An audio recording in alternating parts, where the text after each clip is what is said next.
Salut tout le monde, c'est Monsieur Christopher. On se retrouve pour une nouvelle vidéo assez spéciale. Donc ça sera une vidéo sur les 5 choses à faire ou à ne pas faire lorsqu'on code des plugins sur Minecraft. Donc je tenais à faire cette vidéo car je vois de plus en plus de personnes qui commencent à coder. Donc moi en premier, je vais vous mettre les fautes que j'ai repérées qu'on pouvait faire. Donc on se retrouve pour le premier, à tout de suite. Et donc, en premier, ne jamais appeler tous ces projets main.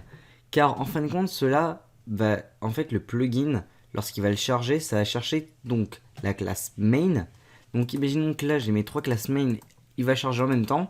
Il va y avoir des grosses incohérences au niveau des plugins. Donc, moi, j'ai découvert ça il n'y a pas longtemps, vu que je travaillais pour mon serveur, et donc ne jamais appeler ces plugins main, donc renommez-les toujours. Donc moi au début c'était bannière, boss shop et menu.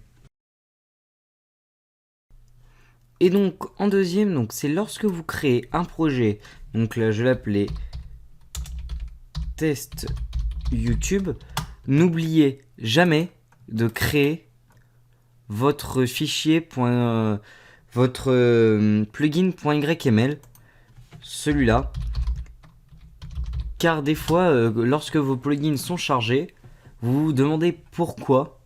Donc vous regardez votre code et tout, ça m'est déjà arrivé moi, pourquoi votre plugin fonctionne pas, et quand vous relisez et vous faites plus attention, vous voyez que le plugin.yml est manquant. Et donc en troisième, quand vous allez créer votre Java Project, faites attention à la version de votre serveur.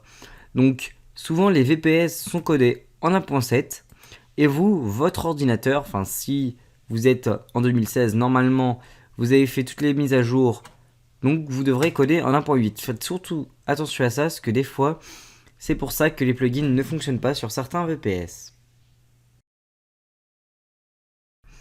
Donc en quatrième, ça sera sur les NMS.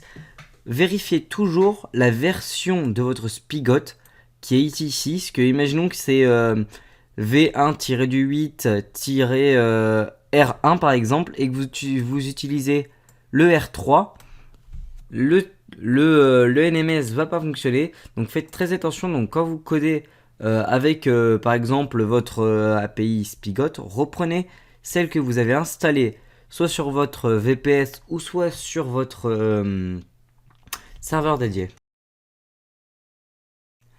Et donc en cinquième, pour conclure cette vidéo, je vais vous montrer comment rename un projet au lieu de le prendre et le supprimer. Donc c'est tout simple, vous avez juste à faire clic droit sur un projet, refactor, rename, et donc vous l'avez appelé par exemple test 7.